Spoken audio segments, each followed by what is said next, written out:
SEO has so much more, like when you dig into it and you get curious, it has so many more layers to it, so many more ways that you can learn about your customer and what they want and what they're interested in and how you can serve them that you don't really get with any other kind of traffic source.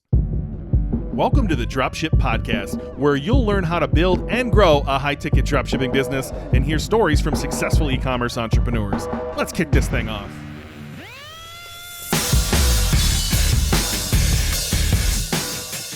Hey, welcome to the Dropship Podcast. And today I'm going to name off the top 5 apps and tools I use for SEO. Thank you, Luan, from our private community for asking this question. I'm going to dive right in, John. I think the number one tool you can use for SEO is literally google.com. And I know that sounds like ridiculous, but there is so much you can do just sitting on Google and like using the search bar and stumbling onto really cool things just by like typing in a word and then space and the letter A, or a word, space, the letter B, and go through every letter, or 2 words and put an asterisk in between them, or an asterisk at the beginning, or an asterisk at the end, and just let Google autofill things for you. Now, when it guesses a couple words at the end, that's not good. But when it gives you full strings, those are gold, right? And you might be in your favorite tool where that says 0 search volume.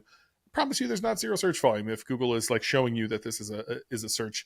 A lot of people look at me funny when I say google.com as like an answer, but honestly, this is like Google's just giving you the answers if you're willing to sit there and you know, mess around for a little while.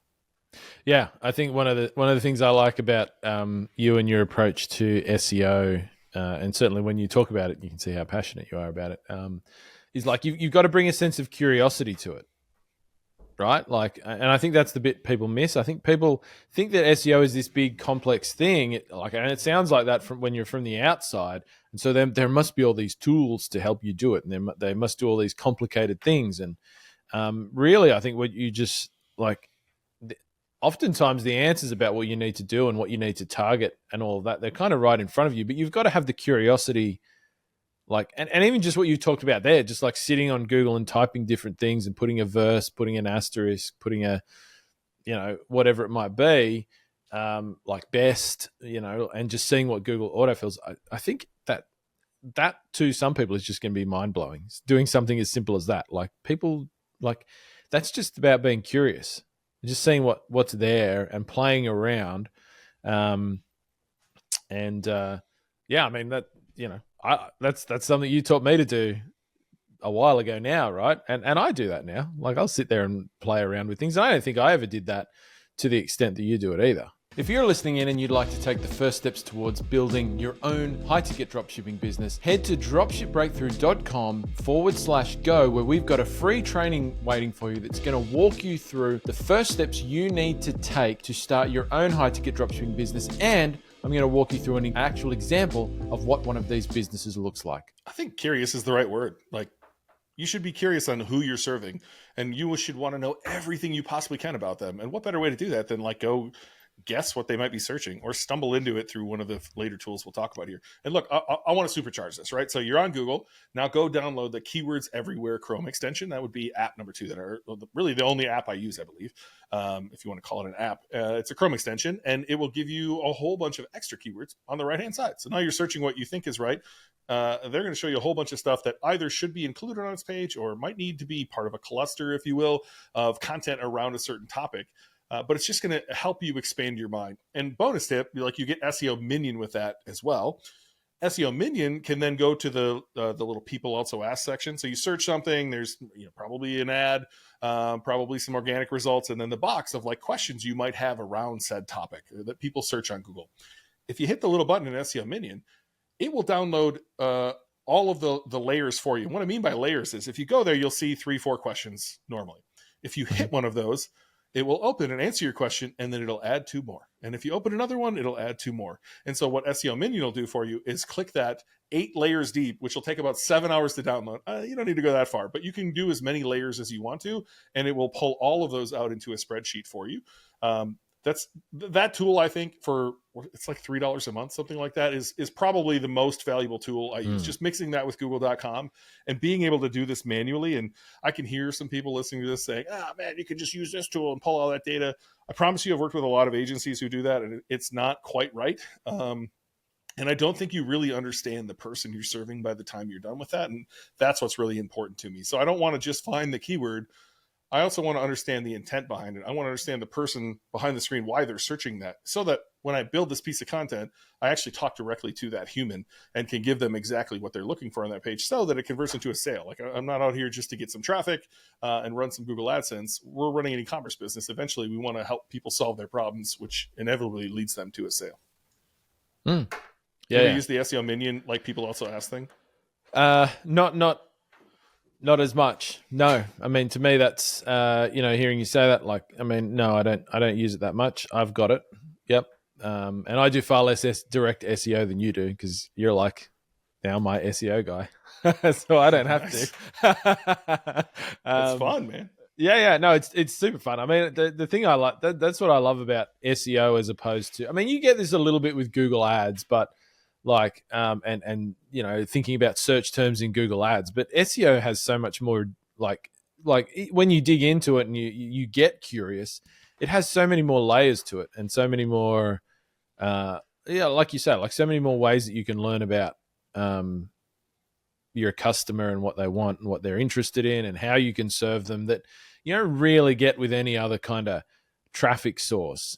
I think it's a lot more fun because of that. If you can get your head into it. I know there's going to be people who are listening to this. This is just kind of like going in one ear out the other, because they just can't conceptualize what you're doing. So, I mean, I'll plug it right here. Ben does all of this stuff on camera and shows you how to do it in Dropship Breakthru. So, I mean, if you hear about this SEO stuff and you're like, I'd love to learn and see on a screen, like, there's literally hours of Ben doing this in Dropship Breakthru, like step by step, over the shoulder. You see it all, how he uses all of these tools exactly with examples.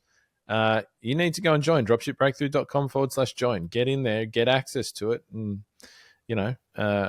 it takes it to another level when you can see somebody actually doing it. It would take far too long to demonstrate on a podcast, but it's all there. You can get access to it. What's number 3, Benny? Well, thank you for saying how great I am. I appreciate that. My ego appreciates that. I do teach this literally using Google, then using keywords everywhere with Google, and then using this next tool, Answer the Public. So if you've never used Answer the Public, go try it today. I think you get 3 searches for free per day or something like that. Answerthepublic.com. Simply put in the product type you sell. So if you sell e-bikes, God forbid you sell e-bikes, put e-bikes in there. If you sell saunas, infrared saunas, traditional saunas, barrel saunas, whatever it is, like, go put your product type in there and just hit go. And 10 seconds later, you will have all of the questions that tool can find on Google that people are asking about your product. Now, a lot of these are going to be the same. You might, if you're in a heavily searched industry, you might get 500 to 1,000 results. You could probably take that 500 or 1,000 and cut it in half just by simply removing some of the duplicates that are in there. And then a lot of them are actually the same question. They're just kind of said a different way. But you should be able to pull out dozens, if not hundreds of questions that your customers want answered. And likely that is like your roadmap for creating blog posts for the next however long it takes you to get it done, right? It might be a year, might be a couple of years. All of those can be kind of clustered into topics as well, so that you can kind of work on one topic or another. But people are asking questions. And so, like, if you're wondering what SEO is, it's like simply ranking in Google. You're getting a page that serves the customer's intent when they search the keyword on Google. And often it is a question people want an answer to when they go to Google. And as they're thinking about which product do they want, which product is best, comparing products, understanding how a product works, what should I be thinking about when I purchase this product, all of those things have answers. That's your job as an e-commerce store owner to answer that. This is our edge against Amazon, against Wayfair, against all of the big businesses where you think only people shop at. They don't answer these questions. You can't call somebody and answer these questions. So you likely know the answers to most of these questions based on the customer service you've been doing in your business. So these articles should be a breeze for you to outline what they need to look like, do the keyword research, record a little video answering the answer to the question, and send that off to a writer who can do the work for you here and get these articles done. So I love Answer the Public. Not a big Neil Patel fan. I think I've said that on the podcast before. He did purchase this product. It's got his face all over it, which I think is super weird. I don't dislike the guy. Just, I don't know. Something about him rubs me the wrong way. I know you're a Neil Patel guy. Are you thrilled that this is part of the big Neil Patel suite? Yeah, I don't know that I'm a Neil Patel guy as such. I mean, I did follow him more, I think, in years past when I was learning. Like along with guys like Brian Dean and some of those Yeah. kind of OG search marketers. I mean, I think Neil's done a lot of good things that I can admire. Probably is more like in terms of how he's built his brand and all of that sort of thing. Like his approach to content going back a few years now. Like I mean, he's like one of the original guys that was just putting out like lots of content. Like like people hold up Alex Hormozy today, sort of thing. In the marketing space, Neil Patel was kind of that guy going back a few years, I think. And good stuff there. A lot of stuff that's not relevant for what we do at all, to be honest, in high ticket drop shipping for sure. But, he's known as an SEO guy, kind of smart to go out and buy some SEO tools and put your face on him. Like, I mean, Dude, he's I a get super why he interesting did it. guy. Makes sense. Yeah. He's a super interesting guy too. If you go back and look for, he was on the My First Million podcast and they talked about how his monthly burn is 250K, and they kind of geek out over like all the shit he spends his money on each month. And like, if you're into like wanting to know who he is, or even if you don't, and you just want to know how somebody could spend 250K a month, that episode's very, very good. So I would check that out. Look, I want to move on. Yep. The fourth tool that I have. So we got Google, literally Google, keywords everywhere / SEO Minion, answer the public. And I didn't have this in the list, and I typed it while we were talking, John. I think my next tool is honestly go into your Google shopping ads and look at your keywords. That will tell you more information about your customer than you can find almost anywhere else. So the first thing you'll notice is that 90+% of Americans are really fucking dumb. They can't spell, and they search like fractions of sentences.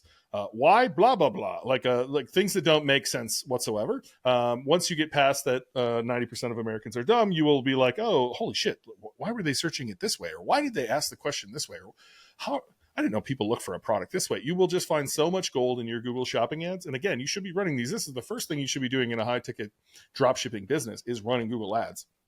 Now go look in your high priority campaign and just go look at all the keywords. I'm going to tell you right now, you're going to get frustrated and you're going to try to block all these keywords that I'm spending all this money on. Fuck that off. Like, don't spend any time wasting anything. Like, lower your bids in high if that's what you're worried about. But go in it. You will find so much gold in your high priority campaign. Then move to your medium, where you're kind of pushing brand name things or product type things there, things that are a little more valuable to you. And you will start seeing long tails in there that you're like, holy shit, I would have never thought of this. I would have never thought of that. And when you can go find those keywords, they might be their own page. They might be supporting keywords you need to get on your product pages. Like, you might find a long tail that converted and then realize that phrase is literally not even on your product page. And if you simply put it on there, you might show up for it organically as well, which would drive even more business to your product pages. But Google Shopping Ads is a plethora of information, and it does take time for that information to come in. You can pay for it. You can go spend a whole bunch of money, and Google will give you all the data in the world if you want to. Not always the data you want, but I love Google Shopping Ads for this. I know you just did this for one of our partners, John. You exported a bunch of terms out of there for one of the ladies we're working with as partners, and the information's invaluable. And you just find I'm obsessed with 4 keywords. So your collection pages are like product type, for blank, for use case. In almost every industry, there is a for or an adjective product type, or like use case product type, if you will, or type product type, if you will, or size product type, things like that. But the 4 ones are so interesting for me because it tells you exactly who you're talking to. So we found one that was like so obscure, like our product, and it was for like maple syrup or something like that. And I was like, who the hell's using this? What? And then we like dug in, and like there's a whole community of people who use this product you would never think is for this, for maple syrup. And then we found a ton of others, and you pulled a bunch out of Google Shopping Ads. And like, it turns out there's all of these like very long tail niche keywords that no one's attacking, right? Like, if you just had your product type for sale collection page, number 1, you're never going to rank. 2, like, those people might never find you. But if you have product type for maple syrup and you found these people and you write a page that talks directly to these people who are using it for this use case, there's a good chance you're going to turn a lot of those people into customers. There's a good chance you're going to rank number 1 for it, because it's a pretty obscure keyword that most people aren't finding. And so I love Google Shopping Ads for this. Like, what do you pull out of that? Like, again, I know John hates Americans more than most Americans. So like, he realizes that the search terms in there are hilarious for his own reasons. But what else do you get from Google Shopping Ads in terms of SEO? Yeah, look, and I'll say Australians are the same. Like, the way people type is different to the way they think. right? We abbreviate everything. Like, and you have to remember that when you look at search terms, you have to try and dig into, and this is something I encourage people to do. When you look at a search term, always think about what's the psychology behind that. Like, so people don't type questions when they have a question in their head often. So like sometimes you'll see a search term, it's just like 2 words, and you have to say, what is that person actually, what actually does that represent? And usually it's like they're saying, where can I find a blah, blah, blah, or how can I do this? But they've just put like 3 words from that longer question in. Like people really truncate what's going on in their head when they have to type it. And voice search is actually a little bit different again. So how people voice search, and this is becoming a bigger thing, right? Like, there's actually variations on keywords that are more voice search specific, because when people have to vocalize something, they put it in a slightly different way yet again to how they would actually type it on a keyboard, which is all very interesting and a bit nerdy. But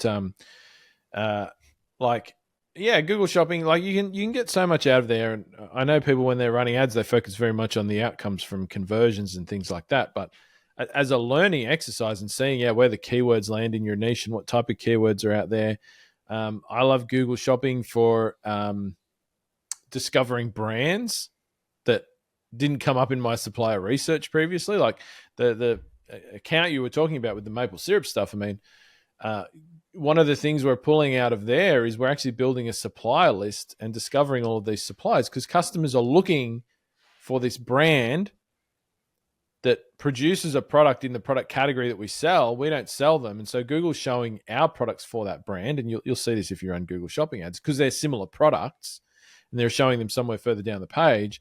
But we can see these brands come up and it's like, holy shit, we can go after those, right? And we know they've already got search volume. Like people are already specifically looking for those. So that's like immediately you're on the right track.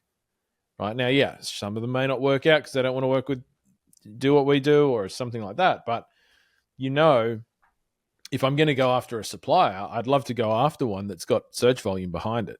Like I can immediately know that as soon as I put those products into ads, I'm going to be able to hit bottom of funnel type traffic and, snag a few sales and get a bit of traction there pretty quickly. Right. So using that, yep. And like I just pull out SEO keywords because there's a lot of traffic you're getting Google Shopping that's not best served with a shopping ad. And so one of the little practices that I've started doing is I keep a spreadsheet, and this is a good little tip for anybody who's managing ads. I keep a spreadsheet of all of the terms that I exclude from my shopping ads because it's not relevant for sort of middle to bottom of the funnel, but I want to serve. But I still want to serve in my business in some way, and the way you're going to serve that's via SEO. So, like for all of the places where I'm adding negative keywords and knocking things out of shopping ads, I'm taking them and putting them in another list and thinking about, well, that's still relevant traffic. It's just further up the funnel. How can I go after that? How does that fit into my SEO strategy? How can I go and get those brands on board that I don't currently have, but I can see people are searching for? And I think that's a good little tip for anybody who's doing this. Like, don't just discard like keywords that you knock out of your Google Shopping. You want to think about how you can serve them, because you'll see so many good SEO keywords in your search term reports for Google Shopping that, like, people who are searching, best blah blah blah for blah blah blah. It's like a shopping ad is not the right. So you should, anything that includes the word best, you should exclude from your shopping ads, right? Because you can't answer that question with one product page. That's not what that person's looking for. But you absolutely should go and try and rank a page for that. Absolutely. And I think what people do is they'll negative keywords out and then they'll just forget about them. Mm-hmm. And I'd also say the other thing I think a lot of people probably think about when they listen to us talking about this stuff is like all of those, like people always bitch out when they see like low volume search terms. Like they're like, oh, I use these tools and the search volumes are like 10 or 20 or something like that. And it's like, man, you got to take that with a little bit of a grain of salt. And it doesn't really matter. Like somebody was like, I was talking to a coaching client the other day and we were looking at a keyword and it had like maybe, 200 search volume or something like that. So it looked, not a big one. And they were like, oh, that's not worth it, is it? And I was like, no, let's think about this. Let's say you can get a page to rank for that. It was a fairly obscure term, right? So this person probably could get a page to rank number 1 for this search term, right? So that's 200 people, let's say, that are going to see your organic ranking. And let's say a bunch, like, it's very specific. Let's say, 50 of them click on your thing, right? And let's say 5 of those 50 buy something from you.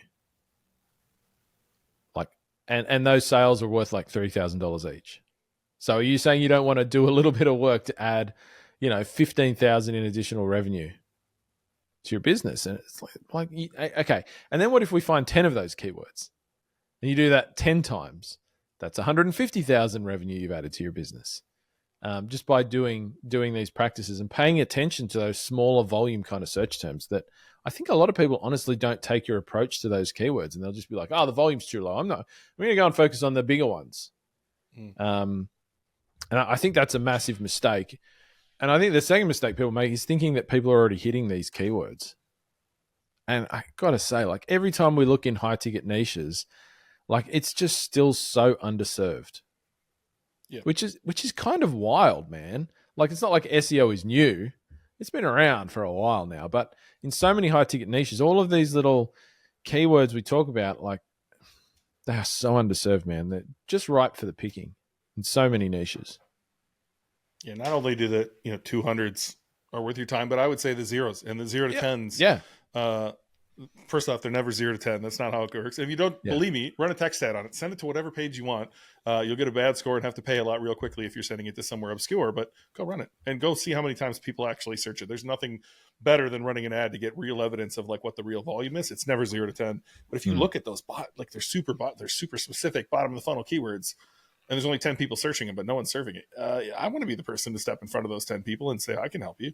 I don't know. This is why I love SEO. There's gold everywhere, right? So fifth tool I want to talk to you about is paid, right? And that is Ahrefs.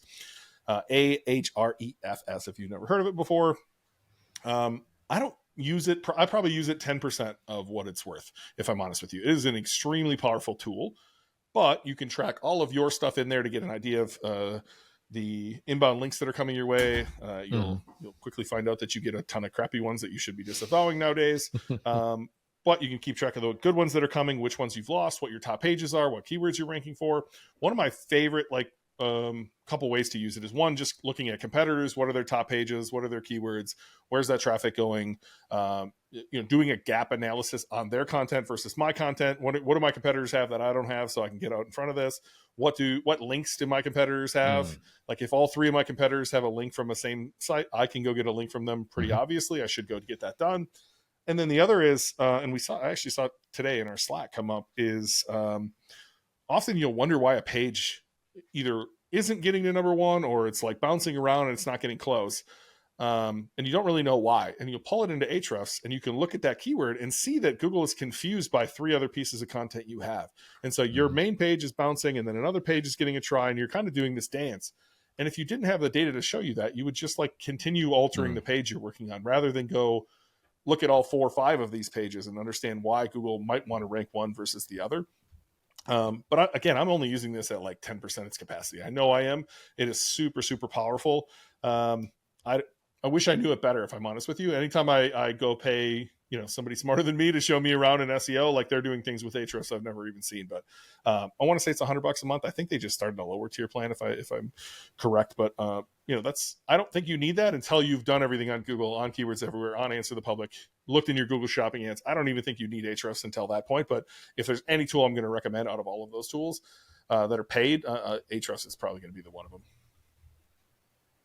Are you a fan of Ahrefs? Or are you more of they got quite a few competitors out there nowadays? They do. No, Ahrefs would be the one for me. And you're right. I mean, there's some other competitors out there to them, and probably they're also going to get you a decent outcome in a lot of ways. I think, once again, I think most people's problem here is not the tool they use. It's actually doing it in the first place. Using any tool to do anything. And if using any tool to do even half of what we're talking about here, you're going to be making massive progress over time. But yeah, Ahrefs, and yeah, I've used Ahrefs quite a bit over the years for backlink research as well. I have some ways that I use it to help with backlink building. I know you referenced that. It's a very good tool. I like to use it for that too. Yep. I'll throw in some bonuses because we're in the world of AI. So here's a list of AI tools I use. John could probably even add to this, right? So Surfer, I'm a big fan of Surfer. You can kind of pull in the document you're working on. It'll tell you based on the keyword you're trying to rank for, did you mention the keyword enough? Here's some supporting keywords you may have missed. I'm a big fan of Surfer. We just bought an account recently for all of our partners to share as well. I'm just a big fan of Surfer. Claude, I've been really kind of falling in love with Claude.ai recently. I think their AI is pretty impressive. On that same token, ChatGPT, I pay for that. We use that in all sorts of different ways in our business. Grok, I've been messing around with a little bit. That one's a little more interesting. You can kind of have some fun with Grok if you want to. Koala Writer is something I've been recently looking into a little bit with Matt. Shout out to Matt Kemkow. Jasper is one that's been around for a long time. I use originality.ai to pull content in there and make sure, if you have someone write for you, you should pull it in there and see if originality.ai thinks that this was written by a human or was written by AI, because Google probably looks the same sort of way. I could probably name 15 more. I do think in a couple of years, half of these won't be around, if I'm honest with you. I think there'll be a 2000.com moment here for AI at some point, where 99% of these go to zero, and there'll be a few winners, and maybe they don't even exist yet. But right now, those are the tools that I'm using. Is there any AI tools that you've been using recently or even for a while for SEO, John? I think you just mentioned a couple of them for sure. I think definitely originality.ai or a plagiarism checker as well. If you're outsourcing, just that, making sure somebody's not, whether it's using AI or just they're intentionally doing it, having a plagiarism checker to make sure that it's original work, because Google doesn't want duplicated content, right? Is that like copy.ai? Is that what that is? No, copy.ai is like Jasper. That's just another. Okay. That's one of the more original AI based copy tools to put out content, copywriting. Sorry, like Turnitin is kind of like the academic version.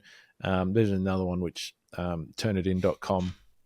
There is another one which escapes. Looks like Grammarly has one too. Do you use Grammarly? Has one. I'm a big fan. I use Grammarly. Yeah, Hemingway. Hemingway is a good little tool to help you express your. If you're writing and you're not somebody who's particularly fantastic at writing, which most people are not actually. Hemingway is a good little tool to help you, get your writing a bit more on point from a quality perspective and an understand, allowing people to understand what you're trying to express more easily. But yes, Grammarly does have a plagiarism checker, and I do use Grammarly just for, helping me get my grammar right when I'm writing anything. But I would say as well, outsourcing your content work is also it's not an AI tool, but I'd be remiss if I didn't plug that here. If you're somebody who needs to put together a bit of content for your site to take advantage of keywords and things like that, there's lots of tools that can help you, but you probably also need the help of people as well. As a business owner, you shouldn't be sitting there writing a piece of content, generally speaking. There are many people out there who can help you do that. Whether you get them to use AI to help them with that, that's whatever that might be. But you're probably going to need to outsource some of this from time to time. And so if people are looking to go and outsource people who can write content reasonably well, I'd recommend problogger.com. That's the tool I use to hire people to help me with content production for SEO purposes. And it's not that hard to find people who have experience in your niche or your industry, writing about the sorts of products that you sell. It's also not hard to find people who understand at least basic SEO principles as well. So if you give them a keyword and say, hey, I want to have this keyword in my piece of content, in these ways, or a set of keywords, they're going to understand how to put that together for you in at least the way that's going to be close. You probably still need to do your own checks and everything, but that's the platform I use for if I want to go and hire a writer for this type of stuff. Well, just to wrap it up, my 5 favorite tools for SEO, google.com, literally google.com. Pair that with Keywords Everywhere /SEO Minion, answerthepublic.com. Your Google shopping ads are a wonderful resource for you, as well as Ahrefs, and then all of the AI tools that we mentioned here at the end. So bottom line is just start doing. Like, I would rather have you go put out 10 articles using none of these things and then wait to see what Google thinks of them and like learn from that. Did Google like them? Did Google not like them? What can I do? And, you know, John mentioned it before, so I'll mention it again. I poured my heart and soul into quite a few modules in our course. There's still more to come, in fact, that I need to get done. It's literally step-by-step on my process working through this stuff, on how to think through the keyword research, how to apply that to products, to collection pages, and coming soon to blogs, and building the clusters, and building links. There's a lot to this process, but it's not as hard as you think. In fact, it's just a step-by-step process, and really just kind of making sure everything is present on the page that needs to be there. So you want to learn that stuff, hop inside dropshipbreakthru.com or book a call with our team. They'd love to talk to you about it as well. dropshipbreakthru.com/call. And yeah, get started on your SEO.